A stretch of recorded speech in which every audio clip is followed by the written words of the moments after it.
Okay, I call this special council meeting to order, and let the records reflect that the Vice Mayor Hall is not with us this evening. He asked to... Planning on attending by phone? That's correct. Okay, and I believe, just for clarification, that at one point we had a policy where that wasn't allowed, but that policy has since been changed? I believe that was for executive session. Okay. Yes, Mayor and Council, it was there was the prohibition against meetings and executive session that was amended to just include executive session. An individual can call in. Okay, thank you. Do we have Mr. Hall on the phone? I'm going to call him right now. Okay, I will give you a couple minutes for that.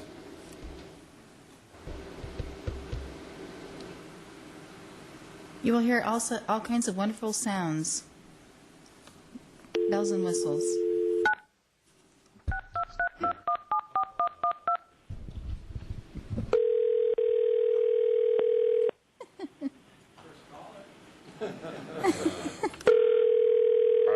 Larry.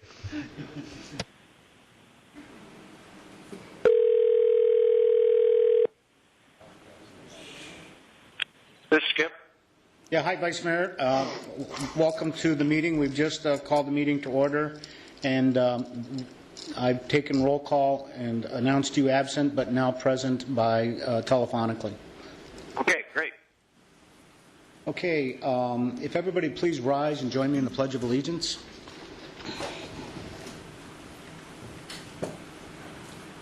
I pledge allegiance to the flag of the United States of America and to the republic for which it stands, one nation, under God, indivisible, with liberty and justice for all.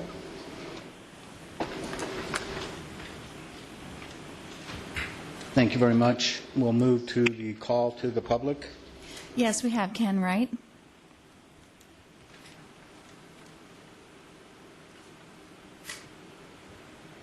Good afternoon, Mayor and Vice Mayor by phone and council people.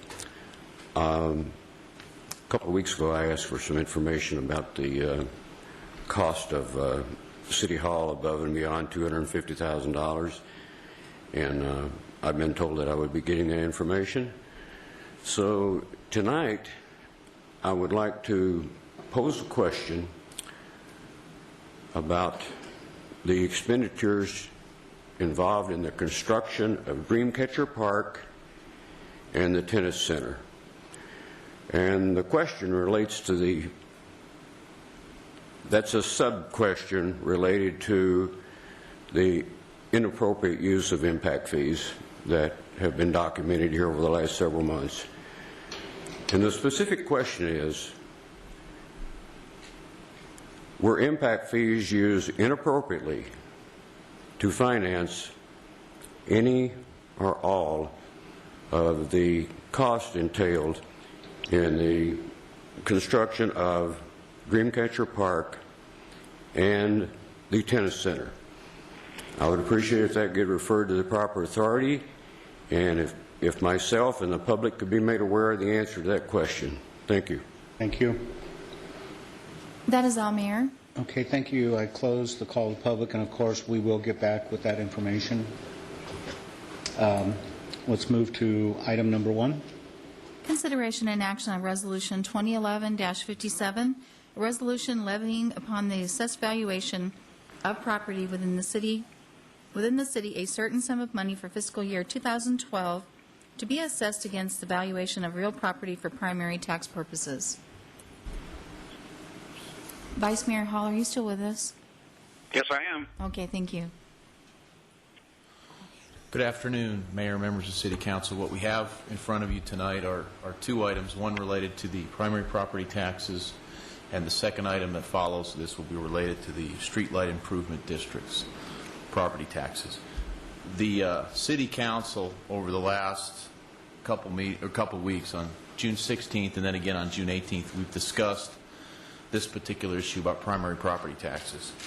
So the purpose of the presentation tonight, again, is just to review some of the information, make certain everybody's aware of what is in the resolution that's set for adoption tonight relative to not only the property tax revenues that will be collected, but also the property tax rate.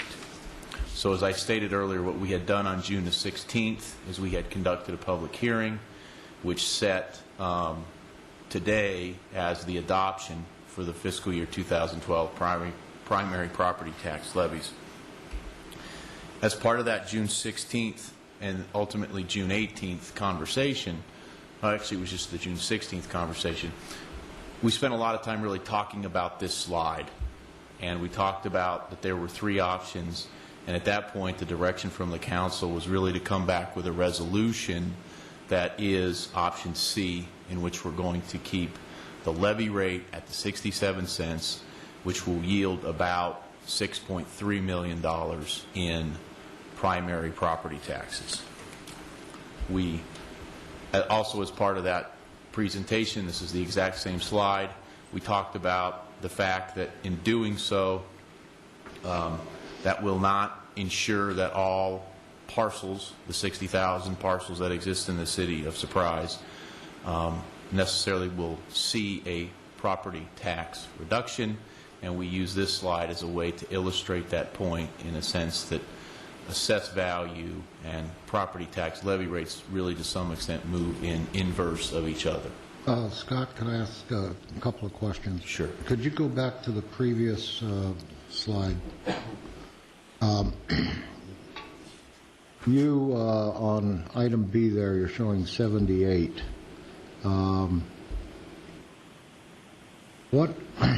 There was a 13% increase, so if we went up 7.5, I believe that would put us at 75.75 levy rate, which would be a compromise, let's say.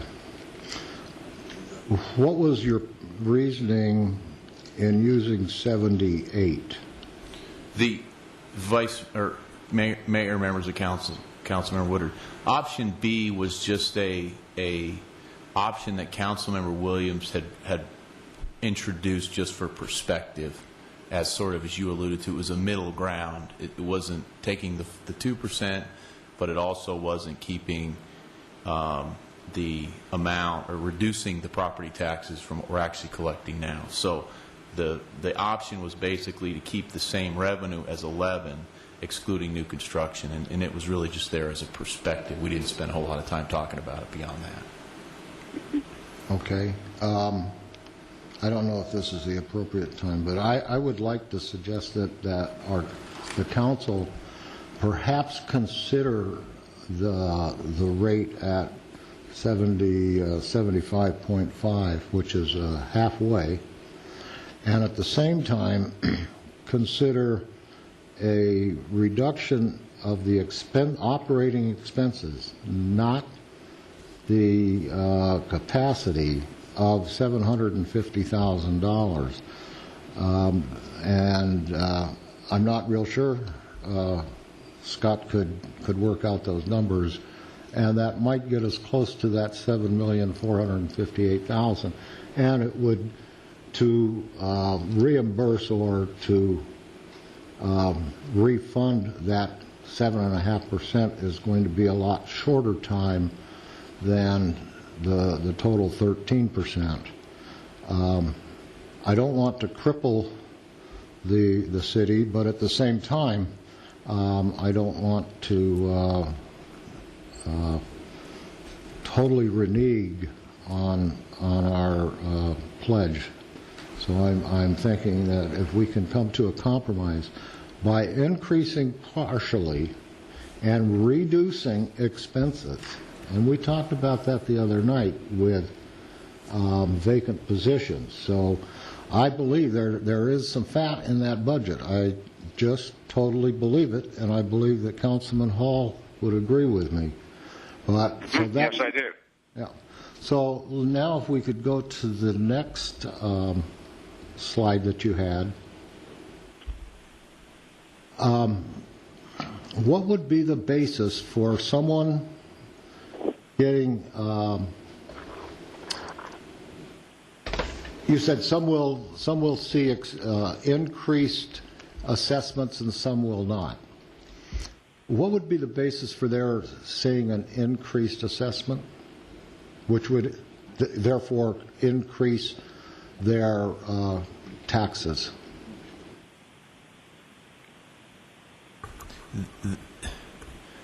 The answer to your question, Councilmember Woodard, is going to depend upon the amount of money the City Council desires to get. Because remember, again, the amount of revenue you want is how the rate is actually calculated, and then that rate, based on their assessed value, is used to calculate the property taxes. So what we had talked about at the 80-cent levy rate was the fact that the minus 16% was the break-even point, I believe, and above that, at the 80 cents, you could see a property tax decrease, and if it was less than that, like 0, you'd actually see a property tax increase. So I can't give you that answer until, again, council directs me the amount of money that they want to receive in property tax revenues. Okay, but somehow, using the numbers that are here, that are on that slide, you would have to, wouldn't you have to have an increase in your assessed value of your property? Yes. And so if you have at that point, the property tax, if I increase the value of my property by, let's say, adding on a couple of bedrooms or whatever, I would expect my property assessed value to go up a little bit, as it should. If my house, if I do nothing to my home to make it any different than it's been for the last 10 years, then as the assessments go down, I would expect my taxes to go down. If I went in this past year and I added a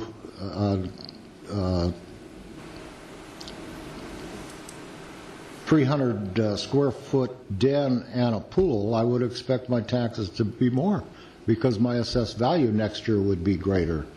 So that's what I'm getting at. If they see an increase in their assessed value, because that, or an increase in their taxes, it's because their assessed value has gone up, and their assessed value has gone up because they've improved the home.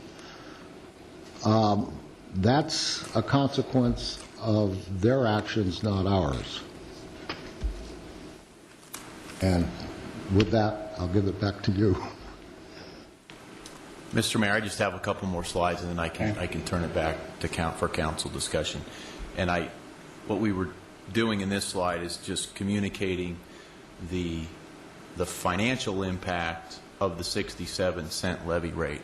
And when we had that conversation when we last talked about this, we introduced the concept of bank capacity, which is basically saying that the maximum amount of property tax revenue that the city can levy in fiscal year 2012 is the 7.8. Under the proposed resolution, the amount of property taxes that would be collected is 6.3. So that would result in a banked capacity of $1.5 million. And we talked about that in the context of approving the fiscal year 12 budget, and what we did there is we took that difference out of the capacity number. And then we also introduced the concept that if that 67-cent levy rate remains into fiscal year 13, it will grow to be a bigger number, because it's going to magnify itself in fiscal year 13, and even into 14 it could grow to be a $2.3 million difference. And then we talked about the implications of that to the strategic plan, fully funding the operating reserves, and pay off the loan. So just from a clarity of information perspective, we want to acknowledge that there will be banked capacity, and the ultimate consequence of this decision will be determined in future years based on what council decides to do with future rate decisions. So what we have here then is we just updated this slide with the city of Surprise consistent with the proposed resolution, which shows us at the 67%. And then the other thing that was requested was some information regarding who and which cities are below their maximum annual amount. And those are the cities that are identified with an asterisk. In other words, they have some amount of banked capacity remaining in future years. So all but 4 cities there have banked capacity, which means at some point over the last couple, 3 years, they likely did not take their 2% annual maximum. So that was a request from the City Council to provide that information. So with that, Mr. Mayor, I'll turn it back to the Council for any comments and questions, and what staff is looking for is direction relating to Resolution 2011-57. Thank you. Mr. Alton. Yes, thank you. You know, I put a lot of value to my word, Michael. And when I had heard last time we discussed this that keep it at 6-7, that there is fluff in the budget, and that we have given the responsibility to the city manager to find that fluff, to create a bigger capacity. My word is that I told my constituents I was not raising taxes. Now, if they go out and add an improvement to their home, they know full well that not this year, but next year, the assessed value would be greater. Or maybe not. Maybe our houses are still going to shrink in value. But I believe that we had a consensus, if not total support, for keeping the 0.67 the way it is. Oh, we didn't have 100%. That's right. But yes, I do believe there is fluff in the budget. And we've got a city manager that's been on board 6 weeks. And I'd give him another 6 weeks to find that fluff. No, not really. I'll give him this year, okay? I mean, we asked him when he first came on that that's what he'd do. And he agreed that he would do that. But I don't think that it would be proper to go back on what we had previously discussed and ask you to bring this 0.67 to us for approval. So that being said, I am all for the item that is on the table at the present time without changing any aspect of it. There was a lot of discussion at the last meeting, and there clearly was a clear majority that agreed that we were going to keep it at the rate, and we all understood that there was some confusion about whether we're talking rate or we're talking about the actual amount of revenue. And for me, it came down to a matter of trust with our constituents, the residents of Surprise.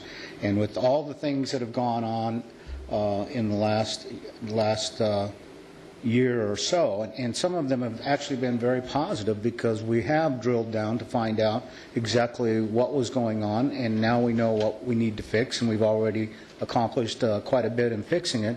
I think we need to maintain that trust and be true to our word and say that and keep the rate. It surprises me a little bit that we would do consider anything other than that tonight. Mr. Williams.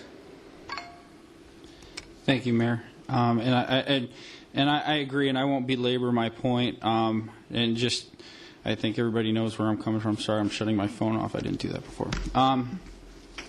And I understand, and respect everything that you said and Councilmember Alton said, and I understand the trust issues and the financial issues that we've gone through over the past 12 months, and I know we're coming from that perspective. I appreciate that.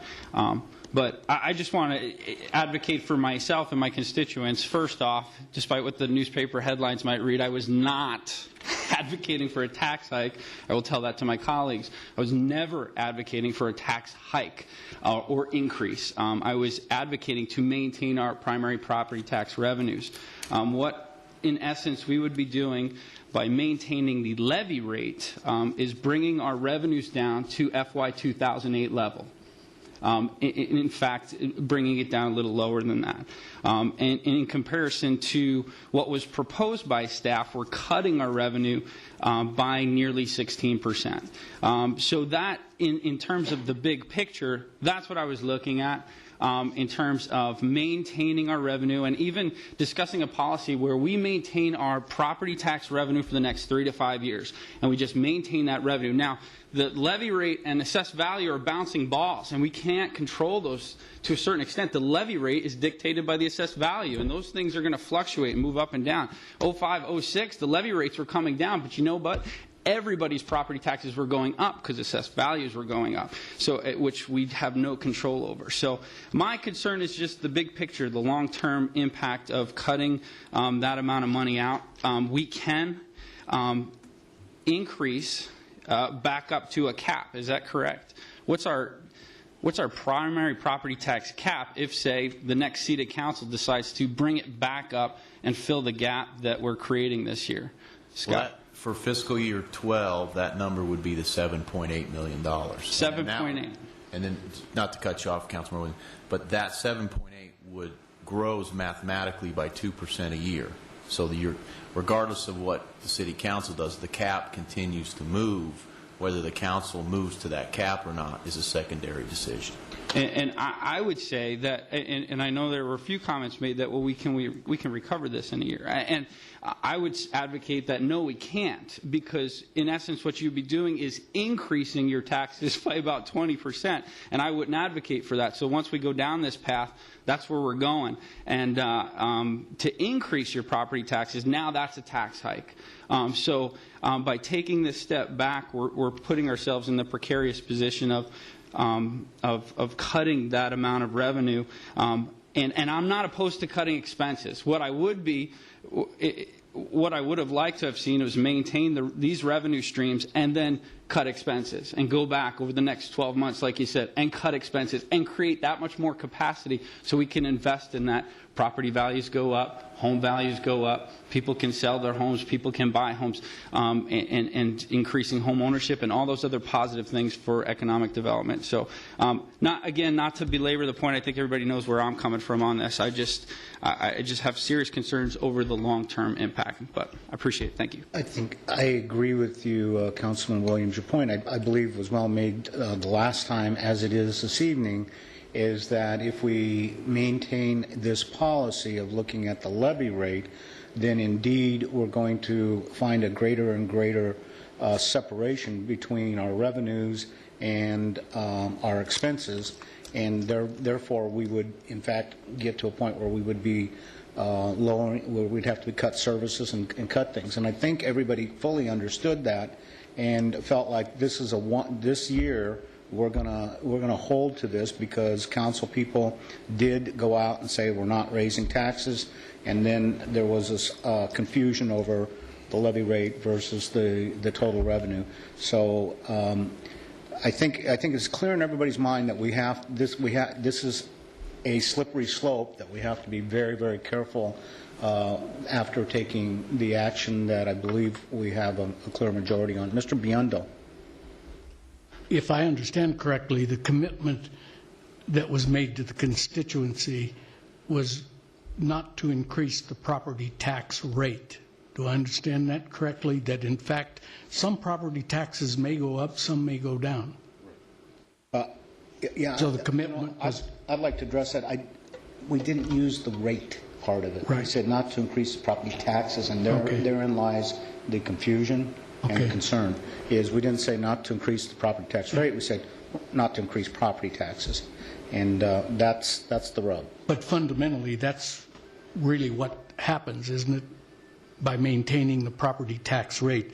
The other point, just quickly, that I'd like to make, if in fact there's fat in the budget, and there may very well be, but if in fact there is, that ought to be looked at independent of this issue or any other issue. It ought to be looked at because it's the right thing to do, not tie it into this or anything else. Good point. Thank you for that. That's a good point. Mr. Woodard.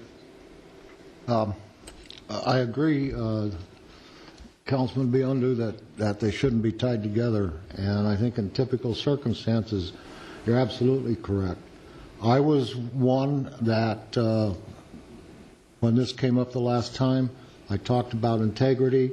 I talked about trust from the constituents, the people of the city of Surprise, and I still believe that.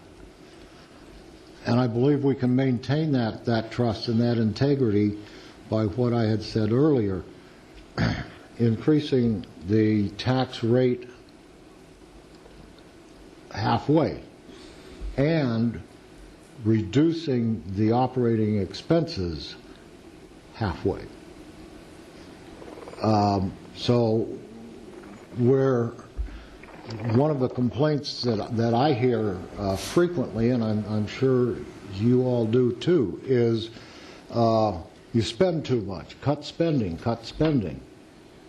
Well, there is some that we can cut, I believe. But at the same time, let's come to I guess I'm looking at a compromise so that we don't jeopardize the city for 2 or 3 or 4 or 5 years down the road. I want to maintain integrity of the council and build the trust of the citizens, but is it wise to do that on future years of growth and potential? Mr. Villanueva. Yes, I believe this. When we last had our last meeting, the consensus was to have a levy of 67 cents. And Richard also, he mentioned there might be an increase next time around.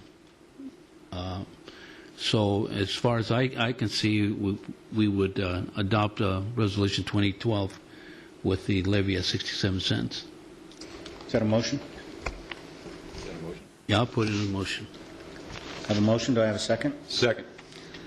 All in favor say aye. How are you going to do this with? I'm sorry? How are you going to do this with Skip? That's why I'm doing it, Oh, boys. okay. All in favor say aye. Aye. Aye. Opposed? Nay. Let the records reflect 6-1, Williams opposing.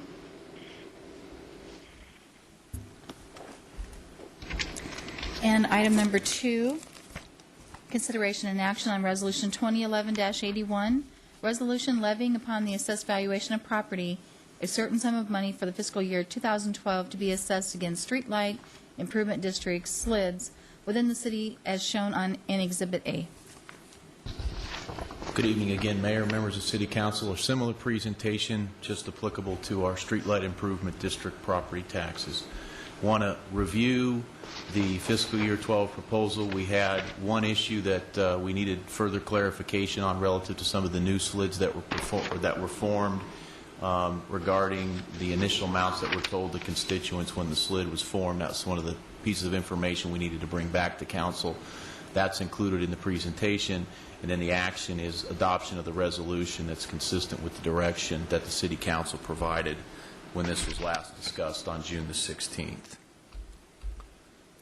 At that time, there was 3 policy decisions. The Council reaffirmed the administration fee of $480 per SLID.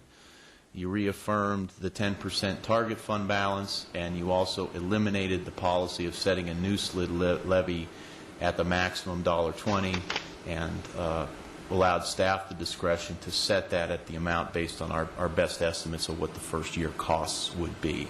And we gave you an example of why we didn't think that policy was good in terms of, in some cases, it significantly over-levied property taxes, and we just didn't feel like that was the intent of the policy. So for that reason, you directed us to eliminate that.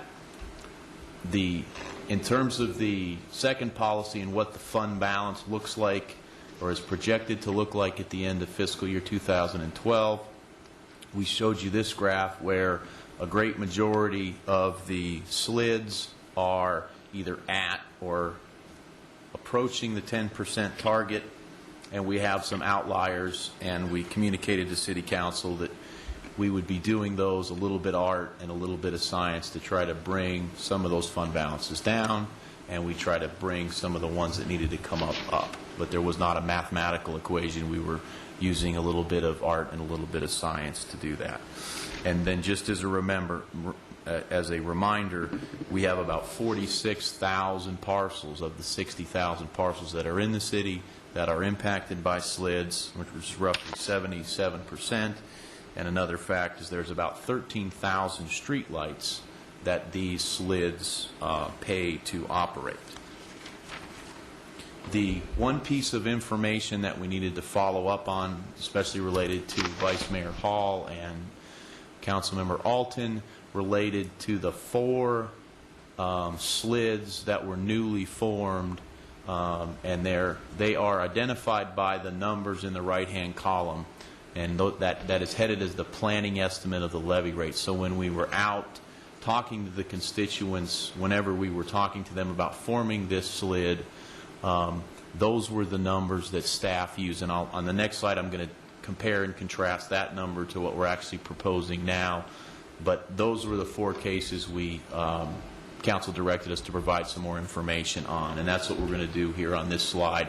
So this is just looking at the 4 that fall into that case. The first thing to remember is that these are annualized numbers that you're seeing on this slide.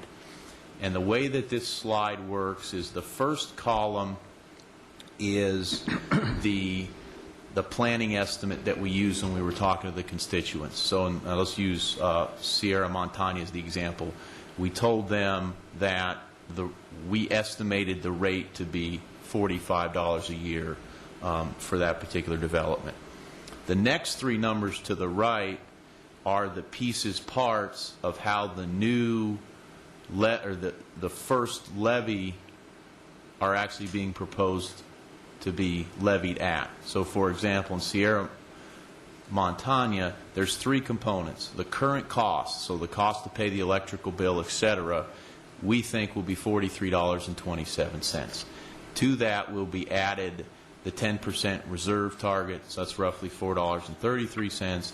And then this is one of the big parts of why the numbers are different, is the prior year deficit. In other words, based on the timing of some of these, when we were out forming the SLID, it may have taken a year from a perspective of the property tax closing, the rolls closing to them, they're now opening. So in essence, the SLID has been activated essentially for 2 years, and what we're doing in the first year is we're reimbursing ourselves for years 1 and for the upcoming year expected 2. So the point is, you have to add the 3 numbers in the right 3 columns together. So in the case of Sierra Montana, the actual annual levy that's shown on the previous slide is about $88. And what we're doing here is just explaining to you why that $88 is different than the $45 that would have been done when we had the discussions. That explanation is similar to the next 3. And if you look at Coyote Lakes, just for example, you can see that the current cost estimate is about $44 for the electricity, and the prior year deficit's about $36. And so what that's saying is that SLID is a little bit, almost a year old. In other words, it had a year's worth of expenses that we're trying to get ourselves back. And if you'll remember, Coyote Lakes and I believe Sierra Montana were some of the first SLIDs that we were trying to get formulated. So from the time we started that process until it actually did, again, a property tax cycle was passed by, so we have to reimburse ourselves for those years. So the other thing that factors into that is along the way in that year or 2 span, APS actually raised the rates by about 9%. So the engineering staff did the best they could with the information that they had. Remember, they didn't have access to the bills that were being paid and some other things. They did the best they could, and the numbers that are in front of you now in terms of the resolution are what we believe to be more accurate because we have better information. So hopefully that addresses the reconciliation of what the rates are for these 4 in terms of what the resolution's proposing versus what was out there when these items were first discussed with the property owners. And the next slide merely just puts all of this in the context relative to the proposed property tax rate, which has now been approved at 67 cents. And again, the point we're emphasizing here is of all the almost 100 slids we have, those slid rates are going to vary. And we've talked about why that is, assessed value. It costs different to run different slids. Some have more lights, some have different types of lights, et cetera, et cetera. So with that, Mr. Mayor, that pretty much wraps up the staff's presentation, and we're looking for adoption of Resolution 20-11, and myself, and as well as staff from engineering are here to answer any questions you might have. Thank you very much. To the chair, Mayor. Yes, Mr. Hall? Thank you. Scott, on the, I get the addition of 4379, 430, and 3590. And 3590 is prior year. What, can you give me a timeline on that? From what to what is prior year? From the time that the slid was actually formed until the end of the current fiscal year is essentially what we mean by prior year. Vice Mayor Hall, I don't have those. What? So today? Well, it would be, yeah, the end of the fiscal year, June 30th, 2011, today. So I don't know when that started, whether that was September 1st or September 27th of 2010. Okay, and then so are we saying next year it will drop to 4809 after the prior year deficit is recaptured? That is correct.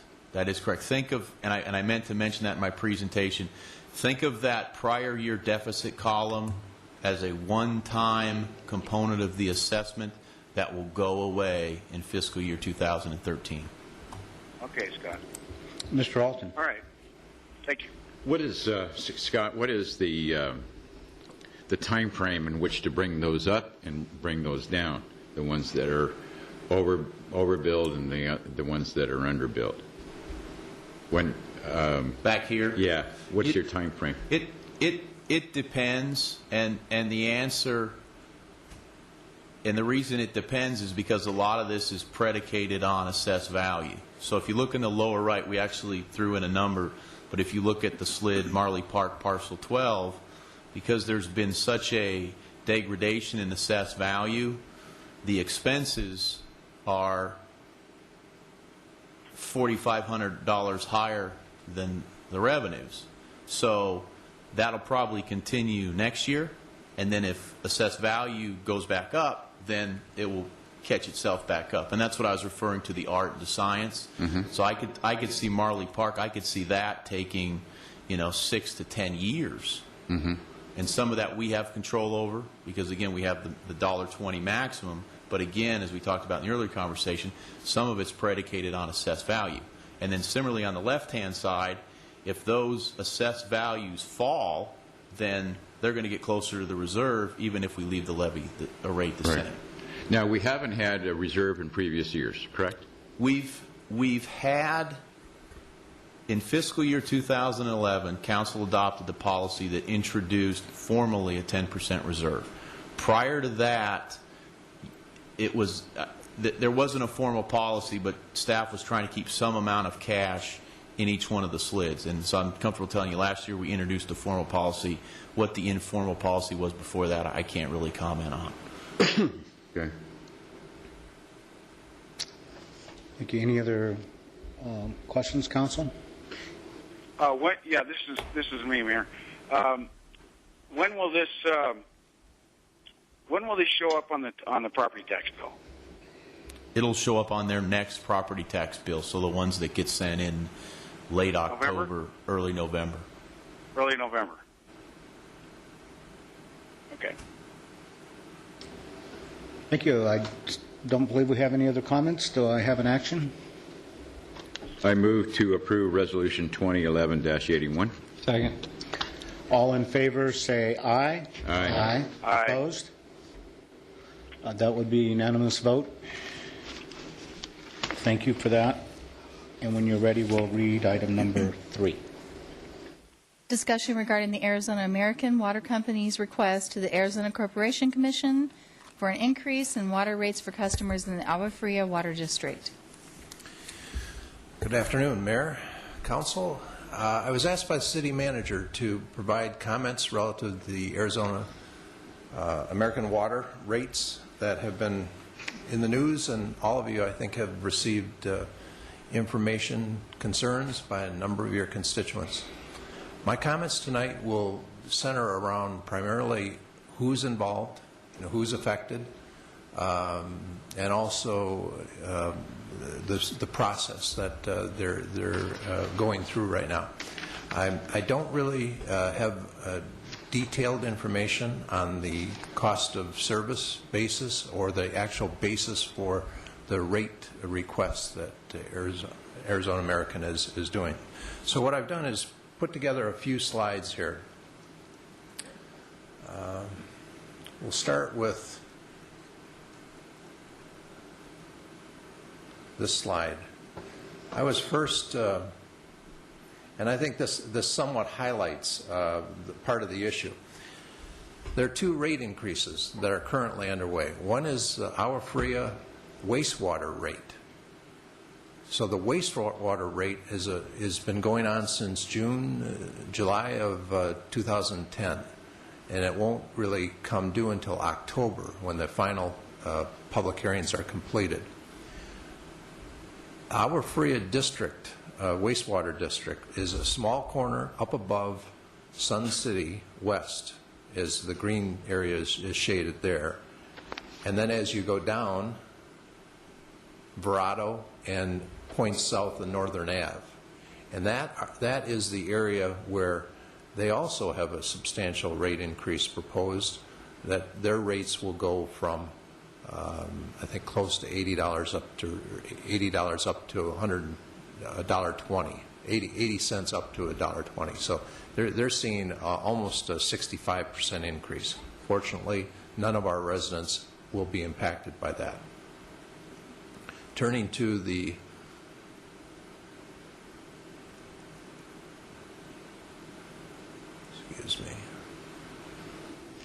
Through the chair.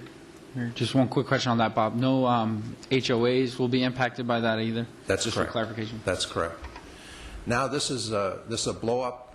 This is a larger scale version of all of the Arizona American Water Company in the West Valley and also in the north side of the Phoenix area.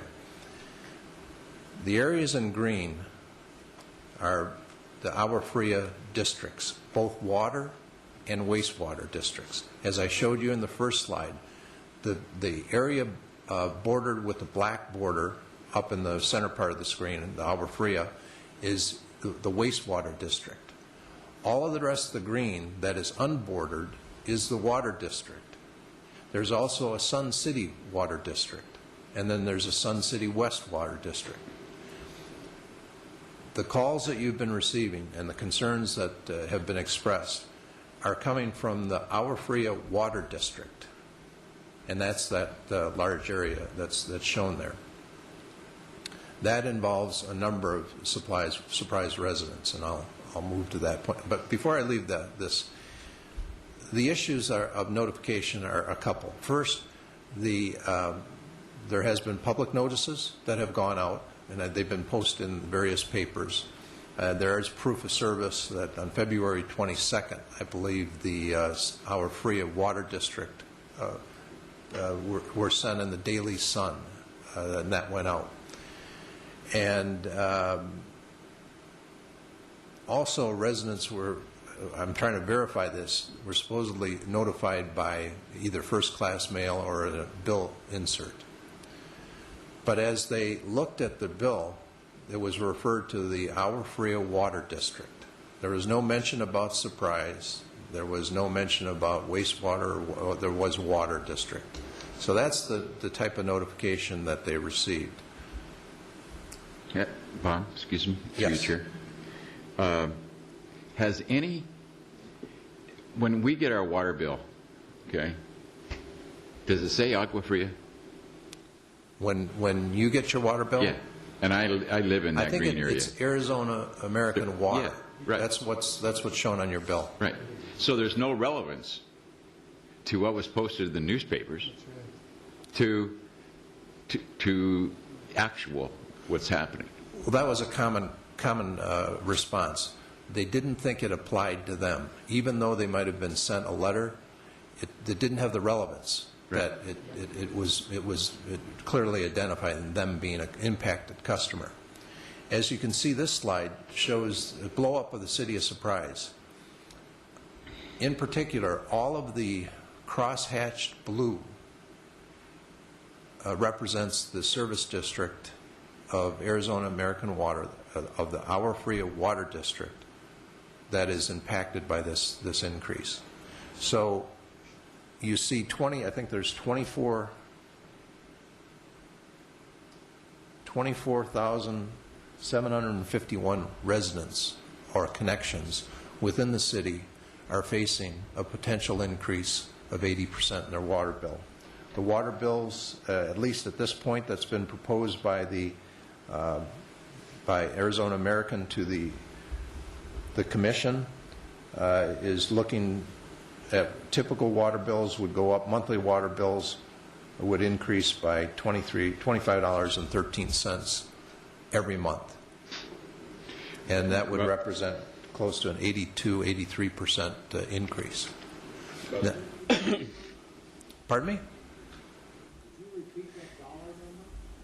82%. No, not that. The other one. How much per month? $25. $25 a month. $25 a month. Yes. Through your chair. Yeah, and then we'll go ahead and take everybody else's. Oh, I'm sorry. That's okay, go ahead. How many HOAs are affected by this, Bob?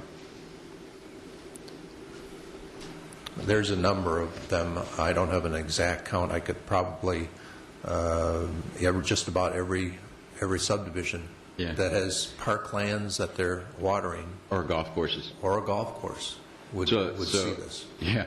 So the impact is going to be tremendous. Yes. Because not only the HOAs get impacted, they're going to pass that charge on to the residents. The residents. For that community. Okay, go ahead. We're going to talk about what we can do.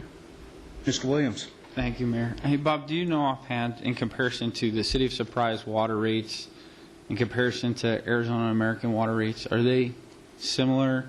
And if you don't know, I'm putting you off on the spot here, so if you don't know offhand. We did an analysis, I think, during the budget process. We tried to show other communities, and we looked at Arizona Water's rate, and that was fairly close to our rate. Pretty similar. It was as they are today. Yes.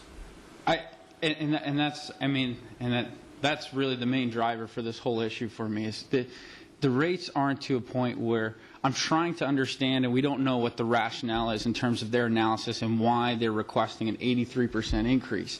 I would need that information. But I realize that this is a private company, and we're a city, and we have limited impact. But as a city, we need to take action on this because it impacts our residents, and it impacts them significantly to the amount of $300 a year, $25 a month. And in terms of HOAs, we've gone through, and I've been raising questions for 3 years in terms of what can a city do if an HOA goes insolvent. And yeah, they could try to pass it down to the resident, but they have enough problems collecting right now in terms of HOA dues. So this boggles my mind, and I wanted to go without having the kind of prerequisite knowledge of why they're doing this. I don't want to go as far as to call it just inexcusable, but that's what it appears to. It appears to be just way over the top, and I hope that we as a group collectively can take some action on this. What do you know? What I know recently, the city of Phoenix has done something in terms of acting and advocating against this increase. Do we know the specifics of that? Generally, don't hold me to details, but just general big picture. I'll try to big try to picture, help. The city of Anthem is supplied by 2 water sources. One is the Indian Reservation provides surface water to supply Anthem with water. In addition, the city of Phoenix ran a line up to that community also, so they have a dual source of water. The essence of their concern is as they began to look at the costs and the basis for the increase in costs. They felt that being another supplier to the community, that they would be harmed financially by this rate structure, and also their customers of the Phoenix, customers of Anthem are customers of Phoenix also. So they are an impacted class. And they definitely see they have concerns over the method that they calculated this rate and how it impact their service to Anthem. So it's more of a direct impact. They're not advocating on the part of their residents necessarily. They're seeing a contractual problem, a hardship that's going to be facing the city of Phoenix water customers as a result of this action. And thank you, Bob. And just as a final comment, I would advocate for after we kind of do the research and find out why, what is the analysis, what's the rate study that they conducted to come up with this number, that we advocate and address the Arizona Corporation Commission not to approve this rate. I think that's a wise direction to take. Getting the information and then taking appropriate action. It's very, very good. Mr. Alton. But wouldn't you say that we're in kind of the same situation as Phoenix? And that is, we are a supplier of water too, to Surprise. Not to the same customers. They supply customers. Different customers. Okay. We have our own Base. subset, Right. but we don't interact with Arizona American the way that Phoenix does. So there's a difference. And we're providing water after the first of the year, next year, if this thing gets approved, at half the cost. In relation to the rate that Arizona proposing. American would be charging. If that were the case, yes. Do you then see that there would be our residents coming to us and saying, please take us over? I'm not sure if that, what the obligations, city attorney could probably help in that regard, but it's a private utility, and there would have to be really a decision by the ACC before that could even be entertained. Well, again, I agree with John Williams, and that is that we really do need to protect the affected citizens. And we just kept the property taxes at a low, right? And now we're looking at $300 increase to the average citizen, residents, and then HOAs. I think I was told that our HOA, my HOA, is going to go up $200 a year. So now that's $500. Okay, that's going to come out of my pocket, as well as all the other citizens that live out there. Okay, I think it behooves us to make a statement, go on record, and clearly help our citizens fight this thing. Well, in the council action item that was prepared, one strategy that I think an initial strategy is to get the word out, that inform all of the residents that within Surprise that this is going on, and this potential dramatic increase is going to happen unless there's a decision by the Arizona Corporation Commission to not grant the extent of the increase. So the point in time, and I think I've talked to representatives from Sun City Grand, and that's their focus right now, is a letter writing campaign. And that needs to go out to the residents, and they need to really take charge of this, because the more letters, the more comments of concern that go to the ACC, they will have greater impact than even perhaps a resolution, because you see the extent of the impacted or the class. There's also this timeline is rather short. The potential is by the end of August or September, this could be approved by the commission. So the flood of letters, the expressions of concern, potentially could open a delay by the commission to take more comments, or maybe do a public notice. That would be beneficial to slow down a bit, just to make sure that all the facts are in, because there's still areas of dispute, both Verrado, Phoenix, for example, Anthem, well, Anthem, it was split away from this, so they're not as impacted on this. But these types of issues could be better questioned and better responded to with more time. Would a resolution from us help? I think, in speaking with Ken Lynch from Communications, I think the greater publicity that we can give the highlight to this issue would definitely increase the awareness. Mr. Woodard? Bob, if I'm looking at this slide, it appears that the park over in Surprise Farms is within that district, or that area serviced by Arizona American. Is that correct? The recently improved park is fed by MWD, but the entire service area is fed by Arizona American. That's the only caveat there. Okay. I guess my question was, are there any city facilities that are serviced by the Arizona American which would then make us a customer? There are two. We did some research. One would be Stonebrook, the park. That is a city park. And I think there is at least one other location that we are a customer and we pay a water bill through Arizona American. So we as a city could write that letter of protest also. That's correct. And even attach a resolution. And attach the resolution, and as an affected customer, we could have governmental affairs director perhaps even appear before that board. Or we would, I mentioned to the city manager that we do not presently have the knowledge base, nor could we in this short period of time, and that would have to be done to hire a consultant to assist us or an attorney to represent our interests. If that's the preference of council, that would have to be done to have that type of representation before the commission. Mr. Biondo?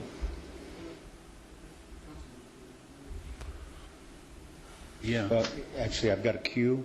Did you request to speak, sir? No?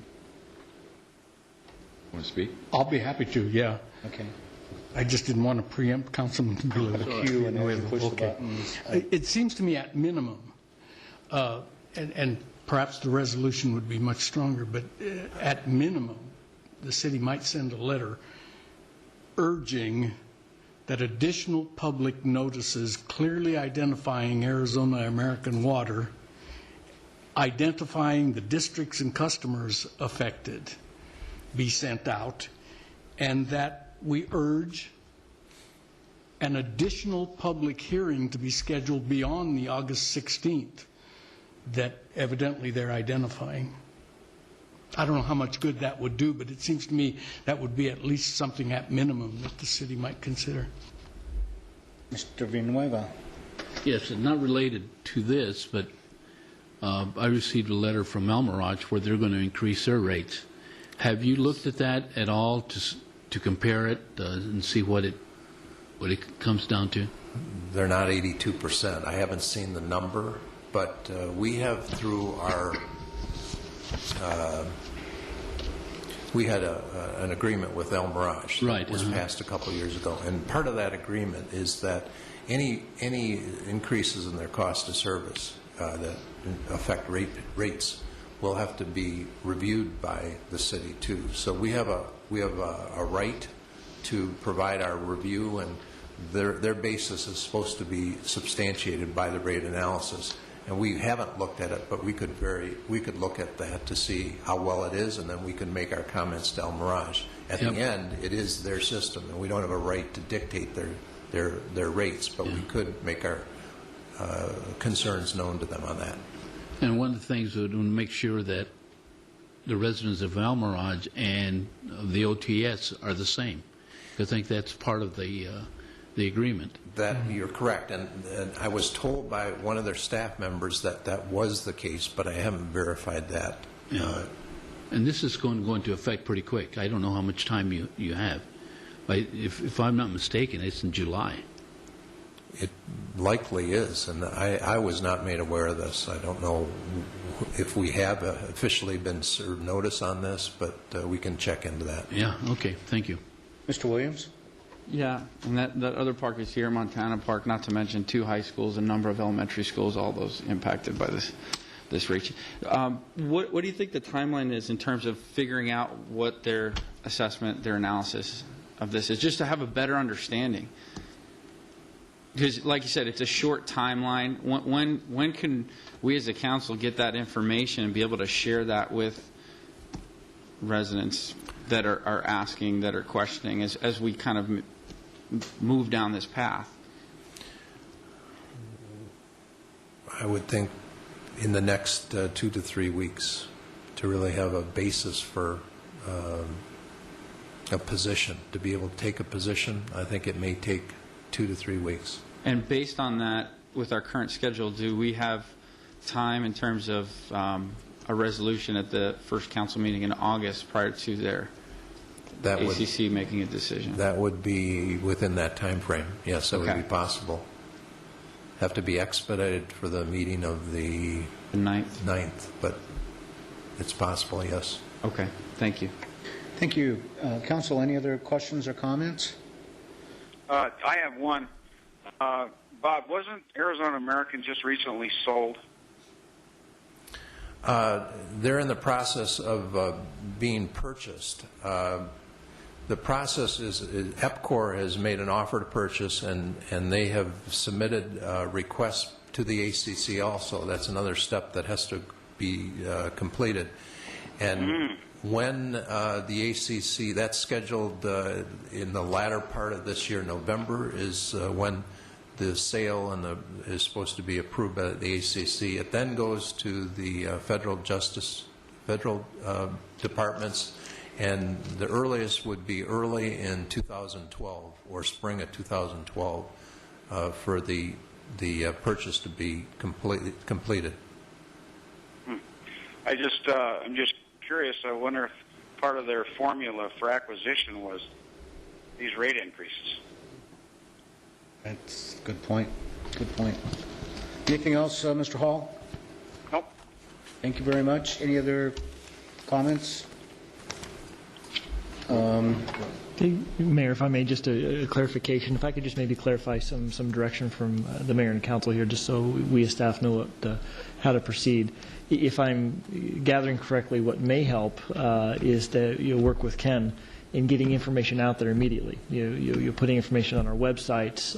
You're making some general press release announcements, and we can coordinate that through Ken. Is that a head nod from everybody in terms of direction from the council? Well, that's one part. I think and that's the first part, and then the second part is coming back and drafting, putting together potentially a draft resolution, and that we can maybe discuss then in a work session on the 2nd and then halfway on the 9th for your formal approval, Mayor. I heard multiple parts. I heard Mr. Williams say we would like to get more information to better understand the rationale for the increase. Then I heard Mr. Biondo make a couple of specific requests that seemed quite reasonable. Mr. Biondo, one was to ask for additional hearing, and the other was to ask for better notification. Ian, was that in the form of a letter over to the commission? Is that what, if I'm understanding correctly? Okay. Okay. That was my intent, yeah. Resolution to follow. Okay. All right. Does that cover it for council? Is that the direction that we would like to give? Okay, thank you very much.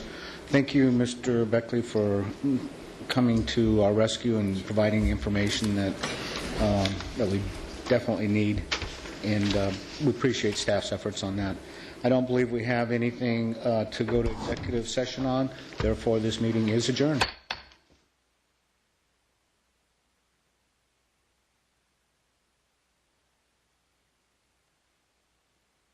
Provide and install a free battery-operated smoke detector to anyone that currently does not have one or whose system is not functioning. There is a limit of 1 battery-operated smoke detector per home. Call the fire department to schedule an installation at 623-222-5000. The City of Surprise has added many new recreation programs for individuals with disabilities. To check out all the great adaptive recreation programs in Surprise, visit surpriseaz.gov/adaptive or call 623-222-2257. Why go to court to settle a neighbor or property maintenance dispute when you can go to mediation? Surprise offers free confidential mediation services to residents. Please call 623-222-3242 for additional information. The City of Surprise now offers a one-stop website to answer some of your biggest questions as a resident. Not sure what day your trash gets picked up or who your council member